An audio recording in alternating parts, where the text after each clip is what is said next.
Bonjour, bienvenue dans Grand Bien vous fasse, la vie quotidienne, les choses de la vie à la sauce France Inter. Il y a quelques mois, nous consacrions une première émission aux abus sexuels sur mineurs, centrée sur la question du déni et de la prescription. Ce matin, nos invités nous délivreront quelques pistes pour surmonter ces traumatismes qui marquent à vie. Comment accompagner au mieux les victimes, quelle thérapie suivre, comment se reconstruire une fois devenus adultes. N'oublions pas que selon l'Organisation mondiale de la santé, une femme sur 5 et 5 à 10% des hommes ont été victimes de violences sexuelles dans leur enfance et leur adolescence. Nous attendons vos questions et vos témoignages à l'adresse grandbienvouface@radiofrance.com, sur notre page Facebook et au standard de France Inter 01 45 24 7000. C'est Chloé et Colline qui attendent vos coups de fil ce matin. Et puis en fin d'émission, vous retrouverez la chronique de Julia Foyce. Il était une fois dans le web. France Inter, Grand Bien vous fasse, Ali Rébi. Je voudrais faire un petit discours. C'est une espèce de discours de vérité. J'ai choisi de l'intituler « Quand père prenait son bain ». Je ne sais pas si vous vous rappelez, mais papa voulait toujours prendre des bains. Pour ça, il nous emmenait, Linda et moi, d'abord dans son bureau. Alors il verrouillait la porte, il descendait les persiennes, il allumait une lumière pour faire joli, et puis il enlevait sa chemise et son pantalon, et on devait en faire autant. Après, il nous faisait allonger sur la banquette verte, et il nous violait. Il abusait de nous, il avait des rapports sexuels avec ses chers petits. Et j'ai pensé que ce serait bien que je le partage avec ma famille. Ça s'est produit en hiver, en été, en automne, au printemps, le matin, le soir. Et je me suis dit, il faut qu'il sache ça de mon père. Helg est quelqu'un de propre. Et nous sommes tous réunis ici ce soir pour fêter les 60 ans d'Helg. Quel vénard. Alors fêtons-les tous ensemble. Papa, merci pour toutes ces belles années et bon anniversaire. Un extrait de Festen de Thomas Winterberg en 1998. Violence sexuelle sur mineurs, comment surmonter le traumatisme? Avec nous ce matin pour répondre à cette question, Muriel Salmona, bonjour. Bonjour. Vous êtes psychiatre, chercheuse et formatrice en psychotraumatologie et victimologie. Vous avez publié chez Duno le livre noir des violences sexuelles. Bonjour Isabelle Aubry. Bonjour. Vous êtes présidente fondatrice de l'Association internationale des victimes de l'inceste. Vous avez publié avec le psychiatre Gérard Lopez l'inceste, 36 questions-réponses incontournables, également chez Duno. Bonjour Cécile Guéret. Bonjour. Vous êtes thérapeute et journaliste à Psychologie Magazine. Cécile Guéret, les répercussions physiques et psychologiques des violences sexuelles sur mineurs à l'âge adulte sont de mieux en mieux connues. Nous verrons au cours de l'émission qu'il est possible de s'en sortir. Oui, alors effectivement, les répercussions sont de plus en plus connues, les répercussions psychiques d'abord, notamment sur le risque de stress post-traumatique, parce qu'il faut savoir que les victimes ont un risque de développer ce stress de 87% quand elles ont subi des violences sexuelles dans l'enfance et 100% quand il s'agit d'inceste. Donc ça, c'est de plus en plus su. Là, il y a Laurence Rossignol, ministre des Familles, qui vient d'annoncer la mise en place d'un plan interministériel avec notamment une grande campagne de communication pour informer plus les gens sur les risques. Donc on espère que l'information va de plus en plus passer, mais on se rend compte aussi quand même qu'il y a nos mécanismes de protection à tous, psychiques, face à l'irreprésentable et à l'insupportable, sont très forts. Et donc il faut en permanence rappeler les faits, rappeler les chiffres, rappeler leur ampleur, rappeler leurs conséquences. Muriel Salmona, les violences sexuelles sur mineurs possèdent un grand pouvoir de sidération, de colonisation du psychisme des victimes. Ces mécanismes et les conséquences du psychotraumatisme restent selon vous trop souvent sous-estimés ? Oui, elles sont non seulement sous-estimées, mais méconnues, et même méconnues des professions médicales. Donc, on essaye vraiment de faire changer la donne. Je voudrais rappeler que l'impact sur la santé, sur l'intégrité physique et psychique, passe par effectivement le psychotraumatisme, et que le psychotraumatisme, c'est lié à des atteintes neurologiques. Il y a des atteintes neurologiques visibles dans le cerveau, avec des atteintes au niveau du cortex, des atteintes au niveau de circuits émotionnels et de la mémoire qui vont entraîner des troubles qui peuvent être le déterminant principal de la santé, même 50 ans après, si rien n'est fait. Ça peut aller jusqu'à 20 ans d'espérance de vie en moins.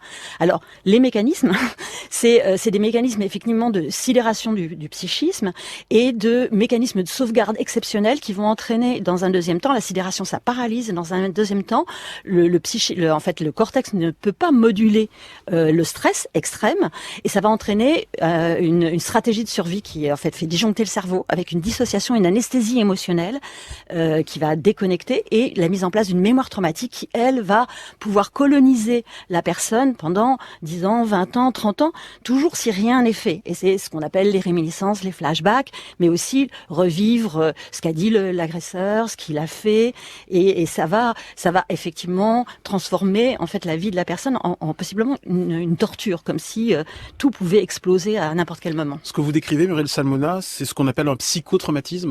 Voilà, c'est un psychotraumatisme qui se définit vraiment autour de cette mémoire traumatique, avec plein de répercussions, et c'est les premières causes de risques suicidaires, de risques de dépression, de risques de conduite addictive pour pouvoir en fait anesthésier cette mémoire traumatique. On n'est pas alcoolique, on n'est pas toxicomane pour rien, on l'est parce qu'on a subi des violences dans l'enfance, particulièrement des violences sexuelles. Isabelle Aubry, quelle est la spécificité, la principale spécificité du traumatisme lié à un viol incestueux vécu dans l'enfance? Je dirais que l'inceste, avant tout, est un tabou. Un tabou, c'est ce qui est interdit de dire et ce qui est interdit de faire. Et la spécificité de l'inceste, c'est que l'enfant qui est victime d'inceste, la première chose qu'il perd, c'est sa famille. Donc c'est le terreau sur lequel il doit se construire et devenir un être humain. Et c'est ça que personne ne peut remplacer. Moi, je me dis souvent, j'aurais préféré être orpheline, au moins j'aurais pu me construire une famille idéale. Ce qu'il y a de pire dans l'inceste, c'est de ne plus de devoir faire le deuil de ses parents idéaux, de sa famille idéale. Et ça, c'est le travail de reconstruction principal quand on a subi l'inceste. Bonjour Karine. Bonjour. Bienvenue dans l'émission. Vous nous aviez contacté par courriel et nous sommes heureux de vous recevoir ce matin. Pouvez-vous nous raconter ce que vous avez vécu? Oui, c'est une famille particulière avec un père incestueux, une mère très violente et une construction en fait dans ce milieu-là. Avec, vous voyez, quand j'en parle encore, des réminiscences tout de même. Bien sûr. Pour autant, voilà, donc un père incestueux. Et ce qui a été le plus difficile, j'entends ce qu'a dit la dame là sur l'inceste. Isabelle Aubry. Oui, ce qui a été le plus difficile, c'est pas tant de passer outre cet inceste, ce tabou, c'était d'accepter que l'on puisse aimer quand même son parent incestueux, parce qu'il y a une partie de soi qui sait que c'est pas normal, qui souffre, qui est dans le traumatisme, donc qui est dans la dépression. Enfin, nous on était 3, une de nos sœurs est morte, elle s'est suicidée, on a toutes les 3 fait plusieurs tentatives de suicide. Et en fait, ce qui est le plus difficile après, c'est une fois qu'on s'est libéré, parce que moi j'ai fait un gros travail en sophroanalyse, c'est aussi d'accepter le deuil, bien sûr, de ces parents-là, mais surtout d'accepter que l'on n'est plus, et qu'on aime ce parent-là, c'est-à-dire de retrouver finalement un lien d'amour, de se pardonner à soi-même. Il y a aussi ce pan-là qui est important d'envisager aussi. Et pour autant, c'était important pour moi de témoigner parce que, même si je suis très émue, parce que ça retouche quand même des choses, c'est que vraiment on peut sortir du traumatisme en revivant. Enfin, moi grâce à une méthode qui m'a vraiment aidée, parce que j'ai été hospitalisée, internée plusieurs fois, j'arrivais pas à m'en sortir, et par hasard je suis tombée sur la sophroanalyse, et cette méthode-là m'a permis de revivre ces moments-là, ces moments traumatiques, de libérer vraiment l'énergie qui était associée à ce moment-là, et après, mais pas tout de suite, dans un autre temps, le temps du deuil et de la compréhension et de l'acceptation, de retrouver un lien d'amour avec ses parents toxiques. Ça ne veut pas dire que je les vois, mais ça veut dire que j'ai créé un autre lien que celui qui pouvait me nourrir réellement dans la vie. Isabelle Aubry. Oui, je dirais que par rapport au rétablissement, c'est à chacun son heure, à chacun son moment, à chacun sa méthode. Et ce qui est important, c'est de trouver le bon cadre au bon moment, et peut-être différents cadres à différents moments de la vie. Et si vous avez trouvé celui-là, c'est formidable. Et il peut y avoir de l'art-thérapie, il peut y avoir des tas de choses pour s'en sortir, des groupes de parole. Il n'y a pas de recette miracle pour moi. Muriel Salmona. Oui, alors il y a tout ce que j'ai dit tout à l'heure, des atteintes neurologiques, des troubles psychotraumatiques, ça peut se traiter. Donc il y a une dimension, c'est de la médecine. Il y a déjà une dimension médicale avec une prise en charge médicale absolument nécessaire, avec des impacts sur aussi cardiovasculaire, au niveau de l'immunité. Donc ça, c'est vraiment, il y a une nécessité d'être suivi. Et puis il y a le fait que tant qu'on est en contact, ça c'est vraiment important, et c'est vraiment un problème inhérent aux situations de violence faites aux enfants qui sont faites plus de 90% des cas par des proches. C'est que les enfants subissent des traumas et à la fois restent exposés aux violences et restent exposés aux agresseurs. Et du coup, se met en place un mécanisme de survie qui est la dissociation, qui anesthésie totalement, qui va entraîner aussi beaucoup d'amnésie traumatique dans 40% des cas. Et puis, le fait d'être exposé continue à générer en fait cet état de dissociation et avec une mémoire traumatique qui s'installe, mais qui ne peut pas être prise en charge et être traitée. Donc, c'est protéger les enfants des agresseurs et ne pas les laisser exposés. Parce que sinon, effectivement, ils peuvent sembler ne pas aller si mal parce qu'ils sont anesthésiés, mais en fait, ils sont en situation de très très grand danger. Cécile Guéret. Oui, le témoignage de Karine est très émouvant et je trouve qu'il souligne des points vraiment essentiels. La première chose que je voudrais dire, c'est déjà saluer le courage des anciennes victimes qui continuent à vivre et à faire leur vie malgré, avec, contre tout ce qu'elles ont vécu. Parce que il faut savoir que le risque de tentative de suicide est 7 fois plus élevé chez les victimes de violences sexuelles. C'est énorme. Donc, parvenir à vivre, à survivre avec ça, faut un courage immense. Et dire aussi que effectivement, on peut s'en sortir, on peut aller mieux, on peut vivre, on peut construire sa vie à condition d'avoir une prise en charge. Alors, elle parlait de la sophroanalyse. La question, pour moi, c'est pas tellement une question de méthode, c'est une question de rencontre. C'est-à-dire que il y a des outils qui sont intéressants, il y a des méthodes qui sont intéressantes, il y a l'importance d'avoir un psy qui soit formé au psychotraumatisme, mais c'est surtout une rencontre, c'est-à-dire un psy qui soit en empathie, qui soit bienveillant, qui sache aussi trouver la bonne distance et qui soit la bonne personne pour soi à ce moment-là. Karine, vous avez le mot de la fin. Pardon ? Karine, vous avez le mot de la fin. Oui, c'est vrai que tout ce qui est dit est juste. Après, il faut réussir à vivre quand même avec le reste, même si j'ai construit ma vie, j'accompagne à mon tour des gens, donc je suis dans cette dynamique de vie. Pour autant, il y a des bouffées des fois qui viennent de très loin qu'il faut savoir accueillir et puis continuer. Merci Karine de nous avoir appelés. Nous vous souhaitons beaucoup de courage pour la suite. Nous attendons vos témoignages 01 45 24 7000 ainsi que sur notre adresse grandbienvouface@radiofrance.com. Une émission préparée par Alexia Rivière et Lorraine Bess avec l'aide de Clara Marliot et c'est réalisé par Claire Destacan. France Inter. Grand bien vous fasse. 10h22, violences sexuelles sur mineurs, comment surmonter le traumatisme? Avec nous ce matin pour répondre à cette question, la psychiatre Muriel Salmona, la journaliste et thérapeute Cécile Guéret et Isabelle Aubry, présidente de l'Association internationale des victimes de l'inceste. Bonjour Clarisse. Bonjour. Bienvenue dans Grand Bien vous fasse. Vous avez été abusée à l'âge de 12 ans, c'est ça? Oui, dans le cadre familial. Ainsi que mon frère aîné. Donc, vers 20 ans, j'ai voulu en parler, mais mon frère, qui avait sûrement trop honte, a refusé. Par correction, j'ai enfoui ça en moi. J'ai essayé d'avoir une vie normale, mais il y avait beaucoup de souffrance. Et vers l'âge de 35 ans, tout a rejailli à la suite de harcèlement au niveau du travail. Le harcèlement me renvoyait à ce que j'avais subi enfant, c'est-à-dire tais-toi et laisse-toi faire. Et pour moi, c'est devenu comme un instinct de survie. Il fallait que je règle ce problème-là parce que sinon j'allais y laisser ma peau. Et donc j'ai trouvé une association spécialisée à 80 km de chez moi, une association spécialisée qui aidait les adultes qui avaient été victimes d'abus sexuels dans l'enfance. Je les ai vus régulièrement pendant 1 an. On a décortiqué tout doucement, à mon rythme, comment les abus avaient pu se mettre en place avec la notion d'affectif. Parce qu'un abuseur, surtout dans le cadre de la famille, il vous viole pas comme ça un soir par violence. Il met en place un terrain pour préparer le passage à l'acte. Et le terrain se fait par l'affectif. Et ça perturbe énormément un enfant. Donc on a décortiqué le rôle de chacun, comment tout ça avait pu se mettre en place.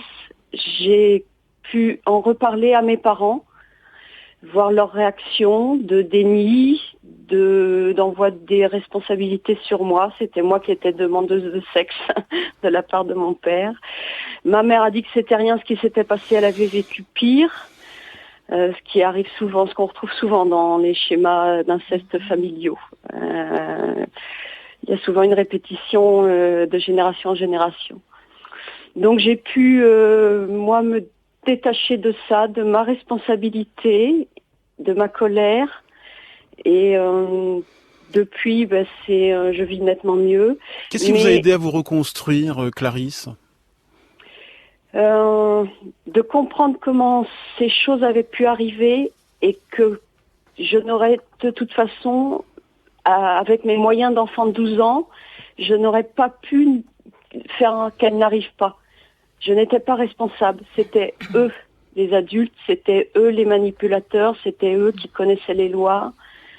Et donc, si je m'étais laissé faire, c'était pas de ma responsabilité. Je n'avais pas d'autre possibilité à l'époque. Muriel Salmona. Oui, là, ce témoignage est vraiment important parce que c'est vraiment le principe justement de l'emprise des agresseurs sur les enfants qui imposent leur stratégie et qui culpabilisent l'enfant, lui font honte, lui font croire qu'il aime ce qui est en train de lui arriver, lui font croire qu'ils sont obligés de subir. Et le démontage de la stratégie du système est vraiment essentiel pour justement échapper à cette culpabilisation. La culpabilité, elle vient pas de la victime, elle vient du discours de l'agresseur et de ses complices. Et donc ça, c'est vraiment très très important. Et ça passe aussi par la mémoire traumatique, où c'est de ta faute, tu l'as bien voulu, tu aimes ça, tu m'aimes. Voilà. C'est quoi cette mémoire traumatique ? Alors, vous évoquez cette mémoire traumatique, vous la comparez à une bombe émotionnelle, à une mine antipersonnel. En fait, au moment où le cerveau disjoncte, parce qu'il y a un effet stress extrême pour empêcher en fait la personne quasiment de mourir de stress et d'avoir des atteintes neurologiques trop importantes, le système de la mémoire disjoncte aussi, et la mémoire de l'événement ne va pas être intégrée par le cerveau en mémoire autobiographique, elle reste piégée dans une petite structure du cerveau et hypersensible, et elle va faire revivre à l'identique comme une machine à remonter le temps, plein de moments, plein de sensations, d'émotions, elle va réentendre aussi les paroles de l'agresseur, elle va revoir, avoir les mêmes douleurs, et c'est cette mémoire traumatique qui vraiment va torturer la victime, et la torture aussi psychologiquement, émotionnellement, mais aussi psychologiquement, parce qu'elle réentend les phrases de l'agresseur. Tu le voulais bien, c'est de ta faute, tu ne mérites que ça, t'as aucune valeur, etc. Donc si je vous comprends bien, Muriel Salmona, avant de s'en sortir, de se reconstruire, il est nécessaire de désengorger cette mémoire traumatique. Oui, alors c'est fondamental. C'est fondamental. Il faut désamorcer cette mémoire traumatique, il faut l'identifier, il faut comprendre, il faut faire des liens, faut mettre en perspective, il faut savoir que ce qui envahit la personne, parce que la personne peut penser être folle, parce qu'elle réentend des choses, elle ressent des choses. C'est un peu comme une hallucination. Et puis il y a aussi le mépris de l'agresseur qui l'envahit, donc elle peut penser se mépriser. Mais il y a aussi l'excitation de l'agresseur. Elle peut avoir l'impression qu'elle est excitée par des situations de violence, alors que c'est l'excitation de l'agresseur. Donc il faut vraiment identifier et décoloniser la victime par rapport à cette mémoire traumatique. Mais pour ça, il faut la protéger et désamorcer ensuite les choses. Cécile Guéret. Oui. Sur le témoignage de Clarisse. Oui, sur le témoignage de Clarisse, il y a effectivement bien sûr répéter, et ça c'est aussi un travail thérapeutique, c'est aussi un chemin. L'adulte seul est responsable, même si l'enfant demandait de l'affection, même si l'adulte lui a dit dans son emprise perverse que c'était lui qui était coupable. Même si l'enfant n'a pas dénoncé, c'est l'adulte qui est responsable. Et ça, c'est un chemin, c'est beaucoup de temps. Ce qu'il faut ce qui me semble important à dire, c'est que, évidemment, ça peut faire peur de faire une thérapie. Quand on a vécu ça, quand on revit ces moments de terreur, quand on est colonisé par ces peurs, par ces souvenirs qui reviennent, c'est terrorisant de se dire je vais aller voir un psy et je vais reparler de ça. Évidemment, ça fait peur. Mais ce qu'il faut comprendre, c'est que au moins c'est le moment où on n'est plus seul, où on peut parler à quelqu'un, on peut être écouté dans un cadre qui est sécurisé, qui est sécurisant. Ça prend du temps, mais on peut vraiment aller mieux. Et il y a des réparations neurologiques, oui, c'est qu'on peut voir et effectivement qui reviennent à l'identique. Il y a une amélioration importante, quoi, vraiment. Isabelle Aubry, Clarisse parlait d'un travail associatif qui a été important dans sa reconstruction. Quelle aide vous apportez, vous, concrètement, au sein de votre association, l'Association internationale des victimes de l'inceste, pour reconstruire, essayer d'aider les victimes à se reconstruire? On met en place des outils d'entraide, surtout. Nous sommes une association de victimes, donc il n'y a pas de professionnels dans notre association. Par contre, on considère qu'en tant que survivant de l'inceste, on a une expertise du sujet, et donc on a des outils d'entraide comme un forum, un chat, des groupes de parole thématiques qui ont lieu tous les mois dans plusieurs grandes villes de France. Et grâce à l'identification, on s'écoute les uns les autres et on parle sur des sujets et sur nos parcours de rétablissement. Ces échanges aident à avancer. Et ce que j'ai envie de dire aussi, c'est que quand on a 12 ans et qu'on nous parle jamais de l'inceste et que il n'y a pas de dépistage fait chez le médecin et qu'on ne pose pas de questions systématiques, où doit-on s'adresser? C'est très difficile quand on est enfant de savoir où demander de l'aide. Donc pour moi, le message important, c'est de dire aux professionnels, posez systématiquement des questions. Quand un enfant va pas bien, quand il a mal au ventre, alors que c'est inexpliqué, parce que l'enfant, il parle avec son corps. À 12 ans, Clarisse, elle devait parler. Clarisse? Oui. La première fois adulte que j'ai pu évoquer les abus sexuels, c'est un sophrologue qui me suivait pour des problèmes de migraine, qui m'a posé la question directement, et attendant juste un oui ou non. Ouais. Et c'est la première fois que j'ai pu en reparler. Et là, j'ai réalisé qu'effectivement, mes migraines, les mal de dos, certaines choses, c'est le corps qui exprime justement cette mémoire traumatique. Je voulais dire aussi que là j'ai 48 ans, je vais nettement mieux, mais les abus ressortent par période. Par exemple, j'ai eu un cancer. Je sens quand même que la fragilité de cet enfant qui n'a pas su se défendre, c'est ressorti tout ça au moment de cancer. Ça peut ressortir au moment de difficultés au niveau du travail, comme je vous dis, les problèmes d'harcèlement. Et qu'il faut vraiment ne pas hésiter à revoir un thérapeute, à reparler de ça, à redécortiquer, savoir qu'est-ce que mes émotions actuelles peuvent avoir comme lien avec ce que j'ai vécu. Parce que c'est que comme ça qu'on peut arriver à avoir une vie sereine. Muriel Salmona. Oui, c'est vraiment ce qu'on explique d'ailleurs, c'est que c'est un processus, la guérison, avec tout un travail, avec des paliers, des moments où ça peut aller plus mal, mais en fait c'est pas un retour en arrière, c'est simplement qu'on rencontre qu'il y a quelque chose qui de nouveau explose. Et pour revenir aussi avec cette mémoire traumatique, si en fait on n'explique pas aux personnes ce que c'est, si on ne les accompagne pas, si on ne cherche pas à savoir, si on pose pas de questions, ça aussi on travaille énormément pour que tous les professionnels de la santé posent systématiquement des questions. Les personnes vont devoir survivre avec cette mémoire traumatique, et pour ça, il y a que deux façons de survivre, en quelque sorte, soit les conduites d'évitement, je ne bouge plus, parce que tout ce qui peut me rappeler, par exemple, quelque chose de collant qui peut rappeler le sperme ou la sueur, et puis d'un seul coup, la personne a fait une attaque de panique. Si elle a été enfermée, elle peut faire une attaque de panique dans un ascenseur. Donc c'est vraiment les gens peuvent être dans la conduite d'évitement où ils essaient de ne plus du tout bouger, ou alors dans ce qu'on appelle les conduites dissociantes, c'est-à-dire que cette mémoire traumatique est tellement atroce et tellement insupportable qu'ils vont mettre en place des stratégies pour ne plus ressentir cette mémoire traumatique, pour être dissociés, et c'est comme ça que 50% des victimes vont avoir des conduites addictives, alcool, drogue, ou des conduites à risque, parce que les conduites à risque, ça fait de nouveau disjoncter le cerveau, et de nouveau ça entraîne une anesthésie émotionnelle qui a eu lieu au départ. Et donc, d'où l'importance de aussi poser des questions aux personnes qui ont des conduites addictives. C'est-à-dire que 90% des personnes qui sont toxicomanes, qui sont alcooliques, ont subi des violences extrêmes dans l'enfance, des violences sexuelles particulièrement. Donc c'est de poser des questions aux personnes qui font des suicides, qui font des tentatives de suicide. 50% des victimes de violences sexuelles font des tentatives de suicide. Les troubles de l'alimentation, l'obésité, il y a énormément de symptômes, bien sûr la dépression, et puis aussi les troubles cardiovasculaires. Enfin, je veux dire, les troubles de l'immunité, les douleurs chroniques. On l'a vu là avec les céphalées chroniques, les migraines, la fibromyalgie. Faut poser des questions, il faut savoir ce qui s'est passé. C'est vraiment essentiel.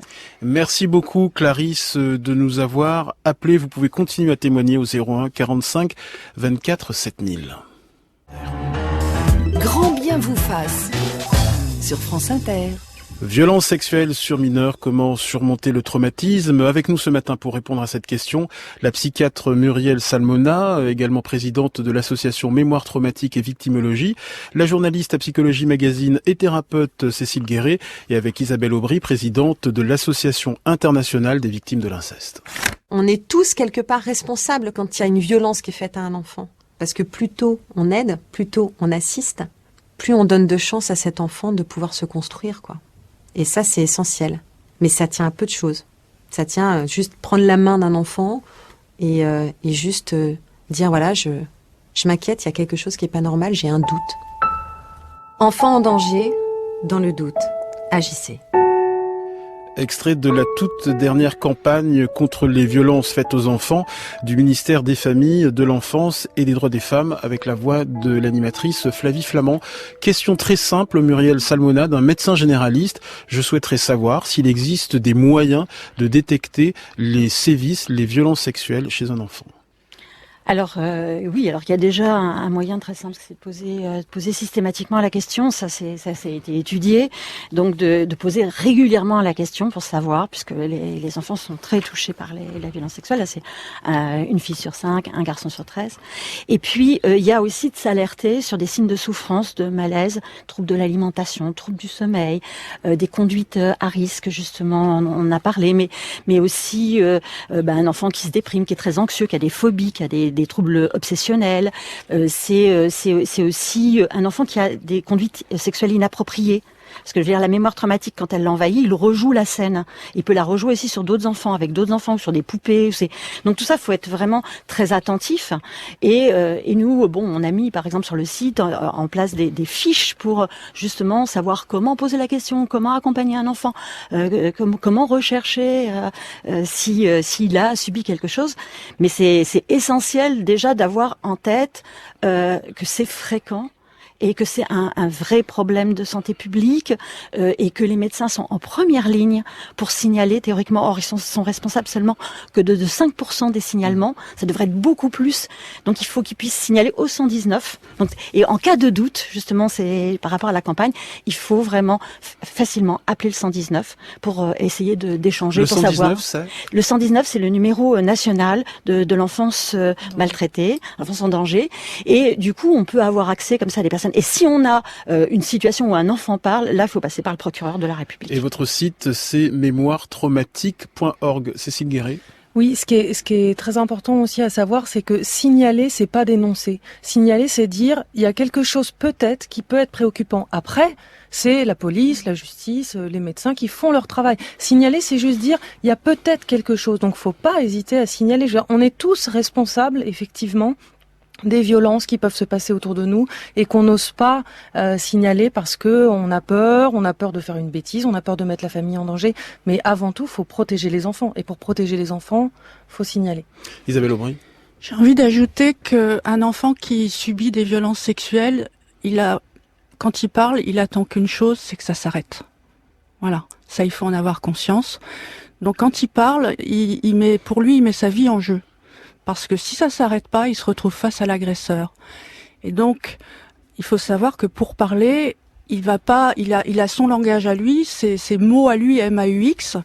On peut pas, ce qui va être déterminant pour le professionnel ou l'entourage, c'est de repérer un enfant qui change complètement, ça arrive brusquement en fait, qui va d'un seul coup avoir soit des comportements différents, soit des maladies, des troubles gastro-intestinaux par exemple, inexpliqués. Ça y a une étude qui prouve que quand il y a des violences sexuelles, il y a souvent des troubles gastro-intestinaux inexpliqués.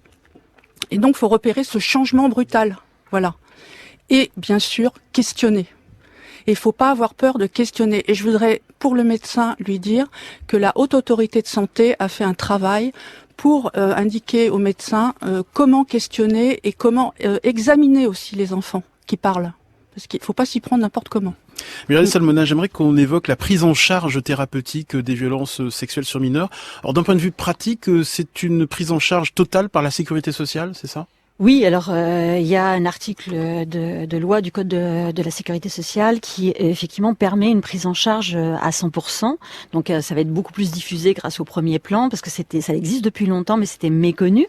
Donc il y a un accès à des soins gratuits, pas uniquement les soins psy mais aussi psychiatriques, mais aussi les soins pour tout ce qui est impact sur la santé à tout niveau. Et le problème actuel, et c'est là où vraiment on espère beaucoup avec ce plan, c'est que il faut une formation très importante des médecins. Enfin, la prise en charge, elle est holistique. C'est vraiment sur l'ensemble de la santé de l'enfant. Il faut et sur aussi sa scolarité. Il faut que vraiment beaucoup de gens s'impliquent.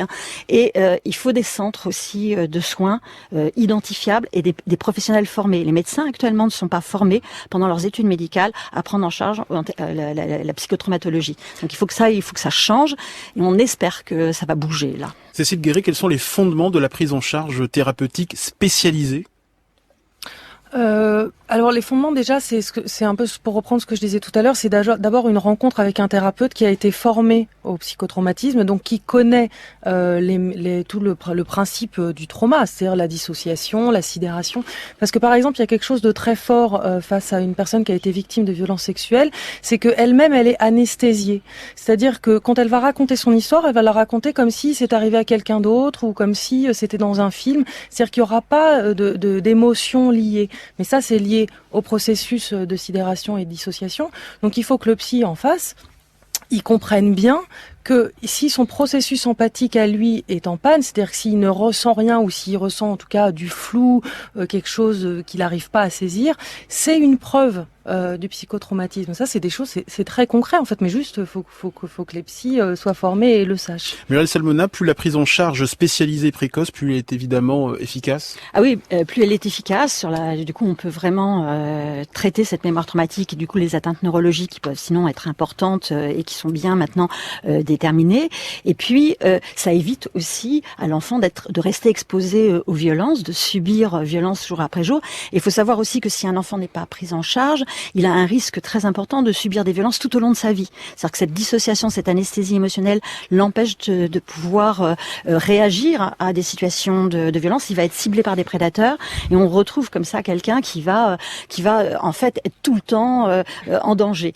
Donc protéger l'enfant est essentiel et la prise en charge, plus elle est précoce, plus elle va permettre aux enfants d'être protégés. Et puis le thérapeute doit délivrer des outils à la victime pour qu'elle puisse comprendre ses émotions, ses sensations, ses réactions. Ça, on le sait, il y a eu même des grandes études internationales qui montrent que c'est presque 25% de la prise en charge, c'est d'expliquer à la victime ce qu'elle a ressenti, pourquoi. Parce sinon il y a une culpabilité où la personne peut vraiment penser avoir des troubles psychiatriques lourds, être folle. Enfin, il y a des enfants qui ont été victimes de violences sexuelles qui vont être étiquetés autistes, qui vont être étiquetés psychotiques, alors que pas du tout. Ils sont simplement des troubles psychotraumatiques. Isabelle Aubry, comment vous avez été prise en charge d'un point de vue thérapeutique et médical ? Alors la prise en charge, c'est pas une prise en charge, comme on le disait tout à l'heure, c'est tout un processus, c'est un chemin. Moi, je parle de chemin. Un chemin vers le rétablissement, avec des rencontres, comme le disait Cécile, avec des personnes plus ou moins formées, ou pas formées, mais avec une empathie et une humanité qui vont aider. Et puis une forte rencontre aussi très importante avec d'autres survivants. Je dois dire que personnellement, j'ai rencontré en 3D, comme en réalité, des survivants à l'âge de 35 ans, et que ça a été une vraie révélation pour moi, parce que quand je les ai entendus dire, moi, je ressens ça, moi, je me suis droguée, moi, je me suis prostituée. Alors là, vous dites, finalement, effectivement, je suis pas folle. C'est normal. C'est normal de vivre tout ça et de traverser ses souffrances. De traverser ses souffrances, parce que sinon on se les attribue, on se sent responsable. Coupable. Voire même coupable, effectivement, bien que la justice soit passée par là, ça change rien. Du coup, moi j'ai voulu mettre à disposition cette possibilité aux survivants de se rencontrer et de parler entre eux. Et en créant le site aivi.org, et ces outils, c'était en 2000. Moi quand j'ai tapé inceste en 2000 sur Yahoo, il ne sortait que des sites porno. Donc il faut bien se rendre compte du chemin parcouru depuis 17 ans. Bonjour Nathalie. Oui, bonjour. Bienvenue dans l'émission. Voilà. Merci beaucoup. Moi, je voulais témoigner. En fait, c'était pas dans le cadre de l'inceste. J'ai été victime d'un viol, j'avais 16 ans. J'ai été très mal prise en charge après, notamment par la gendarmerie et puis par un thérapeute pas adapté. Il y a une trentaine d'années, c'est ça ? Voilà, c'est ça, il y a une trentaine d'années. Et j'ai fait 2 refus post-traumatiques. Une première à 22 ans. J'ai vu une thérapeute, mais j'ai dû déménager, donc j'ai pas pu finir. Et j'ai refait une rechute post-traumatique il y a 5 ans. Très sévère, avec les mêmes angoisses, les mêmes terreurs. Et j'ai été suivie à ce moment-là pour une dépression par une thérapeute qui faisait de l'EMDR. Qu'est-ce que c'est l'EMDR ? Alors l'EMDR, c'est une thérapie de rééducation par mouvement oculaire. D'accord. Qui a été créée par M. Servan-Schreiber, entre autres. Et donc... C'est guérir une précision sur le MDR. C'est une technique américaine qui a été inventée aux États-Unis et qui a été Francine Shapiro. Voilà, exactement, et importée, connue plus en France. Popularisée par David Servan-Schreiber. Exactement. C'est juste une précision, c'est un protocole, le MDR, donc ça peut être très intéressant dans le cadre du trauma, mais il faut avoir une psychothérapie de fond qui va avec ça, parce que j'ai aussi reçu beaucoup de témoignages de victimes qui avaient fait de l'EMDR et pour qui ça peut être très violent, voire très intrusif, voire même retraumatisant parfois, s'il n'y a pas un accompagnement psychothérapeutique plus large, de fond, sur la longueur. En tout cas, Nathalie, ces séances de MDR vous ont aidé à vous reconstruire ? En tout cas, ça fait partie du chemin, en tout cas. Voilà, ça fait partie du chemin. Disons que les informations sont classées au lieu d'être remises sous le tapis. Mais avec un accompagnement psy, c'est formidable. Muriel Salmona. Tout à fait. Mais par contre, je continue à avoir un thérapeute depuis 3 ans, régulièrement, pour continuer le travail. Oui, je voulais rebondir aussi. Alors, l'importance de la formation des professionnels, et puis aussi l'importance aussi de la formation des psychiatres, parce que le plus souvent ils vont étiqueter sur le plan psychiatrique les patients et pas du tout sur le plan psychotraumatologique, et leur donner des médicaments qui vont plutôt les dissocier, les anesthésier, donc qui va diminuer la douleur, mais pas du tout traiter la cause. Et que ça, c'est vraiment essentiel aussi d'avoir affaire à des gens formés. Merci beaucoup Nathalie de nous avoir appelés. Bonjour Sébastien Lopez. Oui, bonjour. Vous êtes le père de l'une des victimes de Romain Farina, directeur de l'école primaire de Villefontaine dans l'Isère. Oui. Je rappelle rapidement les faits. Romain Farina mis en examen pour des viols commis sur des élèves lors d'ateliers du goût organisés dans sa classe. Le directeur d'école s'est suicidé il y a 1 an après la découverte de son ordinateur par la police. Nos confrères de RTL révèlent que les enquêteurs ont mis au jour plus de 500 000 photos et 11 000 vidéos à caractère pédophile. Des fichiers qui révèlent des dizaines de jeunes victimes encore non identifiées, probablement abusées, violentées par le directeur d'école. Sébastien Lopez, comment vous militez pour qu'on retrouve et qu'on absolument ces victimes? Bien sûr. Pour qu'on puisse les accompagner dans un chemin thérapeutique. Ouais. C'est essentiel. Il faut les retrouver, les accompagner. Il faut leur offrir dans l'avenir la chance de pouvoir être suivis convenablement et même dès maintenant, puisque ça se joue à l'enfance. Ouais. C'est une question, je dirais entre guillemets, de vie ou de mort. Oui. C'est exactement ça. C'est la vie ou la mort psychologique de la personne. Exactement. Mais comment votre petite fille a-t-elle été prise en charge après les violences sexuelles qu'elle a subies? Écoutez, nous, elle est suivie par un psychologue spécialisé dans la mémoire traumatique également sur Lyon.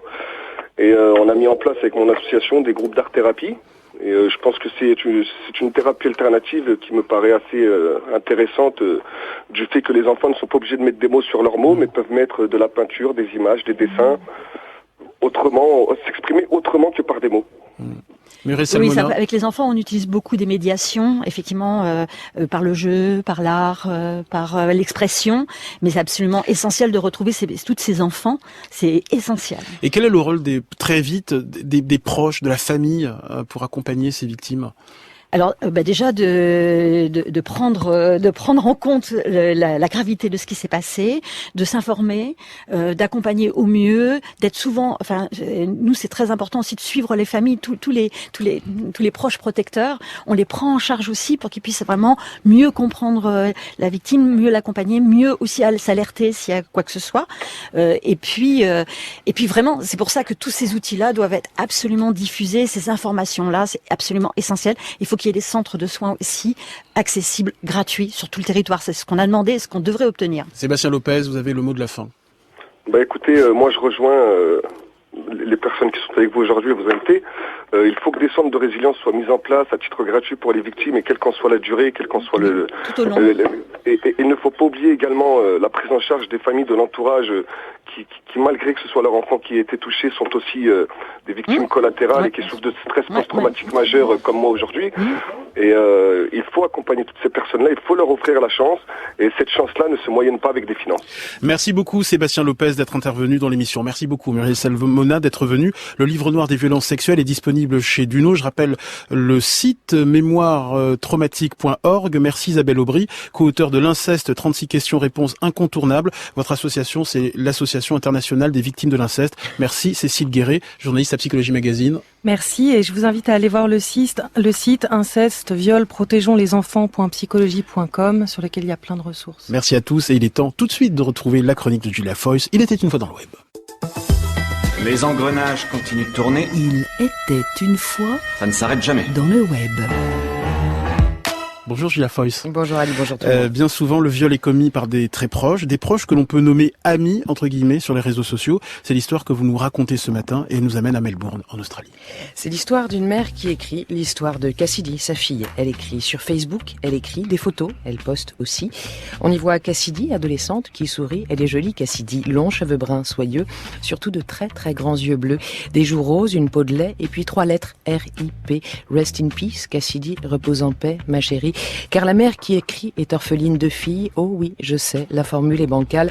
Pas de mots pour nommer ce mal. Pourtant, la mère les a trouvés, ces mots, un soir de janvier. Pour dire sa peine, la coupe est pleine, alors les mots ont débordé. Pour raconter ce qu'il s'est passé, raconter cette vie amputée. D'abord, les 13 premières années d'une tranquille banalité et le moment où ça a glissé comme ça dans la cour de récré.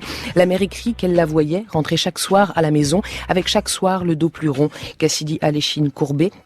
Cassidy garde les dents serrées, c'est un cri qu'elle veut étouffer. Seulement voilà, Cassidy craque et elle raconte les attaques. Au collège, on la moque et parfois on la tape. Une bande de filles l'a prise pour cible, alors arrive l'impossible. On la suit jusque devant chez elle, lui hurle dessus, on la harcèle. On macule même sa maison de peaux de banane, de vieux quignons. Sur les réseaux, on se passe le mot, mais Cassidy fait le gros dos. On l'insulte, on la traite de pute. Au début, la jeune fille occulte, et puis un jour, elle capitule. La meute hurle au crépuscule. Cassidy déclare forfait, le collège, elle cesse d'y aller. 6 mois se passent, elle veut faire face. Cassidy reprend le chemin de l'école, ça lui fait du bien. La bande de filles vient s'excuser. Cassidy en est soulagée, cette fois oui, elle aura la paix. Et même de nouvelles amies, puisqu'un jour ses anciennes ennemies insistent pour qu'elle vienne avec elle dans une fête. Viens, ce sera mortel. On est au mois de février, Cassidy part le cœur léger. Dans cette soirée où l'attendaient les filles qui l'avaient harcelée. Avec elle, il y a 3 garçons. Vite, on fait les présentations. Et alors, sans plus de façon, on gagne l'arrière de la maison. T'inquiète, on va bien rigoler. Arrête de faire ta timorée. Cassidy se laisse entraîner. La porte claque, verrou fermé. Les autres filles à l'extérieur, les 3 garçons à l'intérieur. C'est là que Cassidy prend peur. Il est trop tard. Elle est toute seule. Et les garçons se foutent de sa gueule. Déshabille-toi et viens par là. Non, ne bouge pas. À vous, t'aimes ça. Ils sont à 3. 3 qui la violent. 3 qui rigolent. Et les filles qui l'avaient piégée, il n'y a plus personne, tiens, on dirait. Cassidy ramasse ses affaires, Cassidy doit retourner chez elle. Ce faisant, elle laisse derrière tout ce qui fait qu'elle était elle. La mère écrit qu'elle voit rentrer quelqu'un qui ressemble à sa fille, à ceci près qu'elle est brisée, à ceci près qu'elle vacille. Aussitôt, elle la fait parler, aussitôt, elle veut l'emmener chez les flics pour y déposer une plainte pour la protéger. Cassidy ne veut pas y aller, pas plus qu'elle ne veut parler à son proviseur. Elle a peur, forcément. Ils l'ont menacée de la retrouver, de se venger. Donc Cassidy préfère se taire. J'ai vu ma fille se faner, écrit la mère désespérée. La blessure est une fêlure. figure, ça ne se voit pas sur la figure, mais c'est dedans que ça se fissure. Pendant 2 ans, doucement, sûrement, Cassidy chute lentement. D'abord les cauchemars qui réveillent, et puis on perd le sommeil. Bien vite, c'est l'angoisse qui tenaille, qui étreint, qui creuse la faille. Cassidy change d'école 2 fois, mais chaque fois ils l'ont retrouvé, la bande qui l'a harcelé, et ça n'a fait que recommencer. Sur les réseaux, au téléphone, Cassidy se fait insulter, et pour le viol, tout le monde sait, mais c'est elle qui l'a bien cherché. Alors un jour, elle n'en peut plus, et elle décide de s'en aller, se foutre en l'air pour oublier, se foutre en l'air pour respirer. À ceux qui ont violé sa fille, la mère écrit « Vous l'avez tuée, vous ne pourrez jamais oublier ». À tous ceux qui lisent, elle écrit « Partagez, faites, circulez, car on sait bien, dans ses affaires, comme le silence est mortifère, comme il protège l'agresseur, comme il dédouane le violeur. C'est pour ça que la mère écrit l'histoire de sa fille, Cassidy. Pour ça qu'il fallait partager cette histoire et ce RIP. » Merci Julia Foyce. Il était une fois dans le web, c'est tous les mercredis dans Grand Bien vous fasse. À suivre, Nagui et sa bande originale.